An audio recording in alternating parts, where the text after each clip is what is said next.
Welcome to a fresh new episode of NEET tea with Nitin में।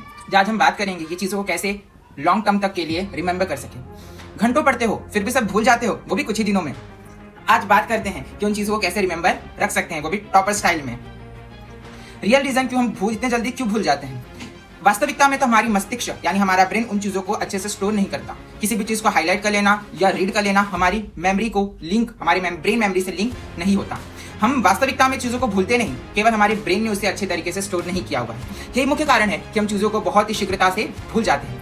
आज उन topics पे बात करेंगे जो आपको सहायता करेंगी ताकि आप अपने ब्रेन को ट्रेन कर सके कि कैसे चीज़ों को लॉन्ग टर्म तक के लिए ब्रेन में स्टोर किया जा सके। आइए आगे बढ़ते हैं। एक्टिव रिकॉल, हम अपने आप का परीक्षण करें, खुद को टेस्ट करें। सपोज आपने कोई भी एक पेज पढ़ा, उस बुक को बंद करिए और विचार कीजिए कि आपने वहां पे क्या क्या पढ़ा, उस पेज पे क्या क्या था, कौन से टॉपिक्स इंपॉर्टेंट थे। बायो है तो उसमें कौन कौन से नाम दिए थे, उन सबको रिकॉल करने का प्रयास करें। एक्टिव रिकॉल करने से आपका ब्रेन कनेक्शन, आपका ब्रेन उन चीज़ों को याद करने का प्रयास करेगा। ये एक्सरसाइज आपके ब्रेन को ट्रेन करेगी इन चीज़ों को याद करने के लिए। हमारे सर कहा करते थे कि आप अगर ट्यूशन में हैं या लाइब्रेरी में हैं, आपको कुछ भी लेक्चर पढ़ाया उसे अच्छे से सुनिए। उसके बाद आप घर पे जा रहे हैं तो आप ये सोचिए कि आज हमने क्या क्या पढ़ा, क्या क्या हमें पढ़ाया गया। इससे आपका ब्रेन धीरे धीरे ट्रेन होगा और एक्टिव रिकॉल आपको बहुत सहायता करेगी।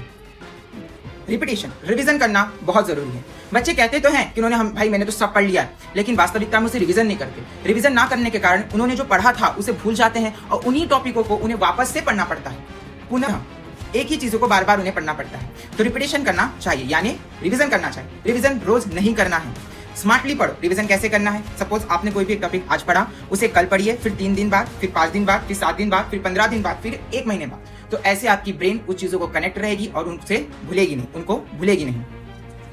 टीच करना या राइट करना, आपने कुछ भी पढ़ा, सपोज आपने बायो के चैप्टर पढ़ा, एक रफ पेन ले लीजिए और एक पेन ले लीजिए और अब लिखना स्टार्ट करिए कि आपने उस चैप्टर में क्या क्या पढ़ा, उस चीज में क्या क्या है, उस चैप्टर्स में क्या क्या है। इस प्रकार या किसी को पढ़ाइए।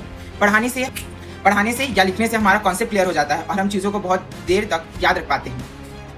4 है माइंड को लिंक करना। किसी भी कॉन्सेप्ट को निमोनिक्स बना के उसके साथ लिंक कर दीजिए।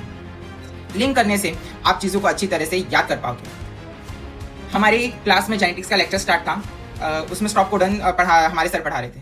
तो हमारे फ्रेंड ने एक ट्रिक बताई थी। वो ट्रिक से मैंने कभी भी स्टॉप कोडन को पढ़ा नहीं। वास्तविकता में तो वो ईजी है, पर कभी भी पढ़ने की जरूरत नहीं पड़ी क्योंकि वो मुझे हमेशा के लिए याद हो गया। तो आप भी ऐसे ट्रिक बनाइए जो आपको कनेक्ट कर सके और हमेशा के लिए याद रखे। चाहे वो स्टोरीज में हो, पिक्चर्स में हो, कोई फनी जोक्स हो या निमोनिक्स हो, ट्राई कीजिए, आपको फायदा जरूर होगा। बहुत इंपॉर्टेंट बात है भैया, सोना। अगर आपकी प्रॉपर स्लीप नहीं होगी तो आप चीज़ों को भूलेंगे। Memory is build when you sleep. बहुत जरूरी है सोना। अगर आप सोएंगे नहीं तो आपने जितना भी दिन भर में पढ़ा है वो आपकी ब्रेन याद पढ़ने के इतना इंपॉर्टेंट है सोना। अगर आप सोएंगे नहीं तो आपने दिन भर में जो भी चीज़ों को याद किया है वह आपका मस्तिष्क, आपका ब्रेन उन्हीं चीज़ों को याद नहीं कर पाएगा, उन्हें स्टोर नहीं कर पाएगा। जब पढ़ने के उपरांत आपको एक अच्छा नींद लेना जरूरी है, तभी आपका ब्रेन एक स्ट्रॉन्ग मेमोरी बना सकता है। मेमोरी शार्प नहीं होती, वो केवल ट्रेन होती है। तो आप इन 5 मेथड्स को ट्राई कीजिए और फर्क खुद देख लिए। तो चाय लो, नोट्स खोलो और स्टार्ट करो नीट विद नितिन के स्टाइल में।